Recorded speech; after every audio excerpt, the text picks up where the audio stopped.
I prefer working in the shop whenever I can on projects, but there are times when you need to go on location, so to speak, to get the job done.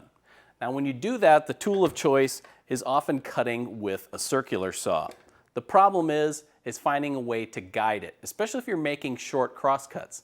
You want them accurate, but you can't just do that freehand. At least I can't. So William Ferris of Murray, Utah came up with a simple crosscut sled that he uses with his circular saw. It's very similar to the longer cutting guides that we use here for breaking down sheets of plywood, with a couple of additions.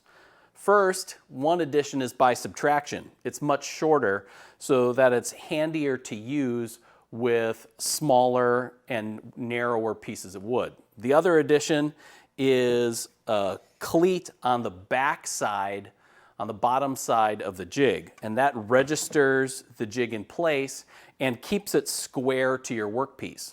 Now there's a little cutout on the side here so you can hold it down with one hand while you make the cut with the other. The advantage of this kind is that the edge of the saw plate rides against the fence and the saw blade cuts right along the edge of this platform. Now you can just slide the jig right up to the layout line and then make your cut knowing that it's going to be right on.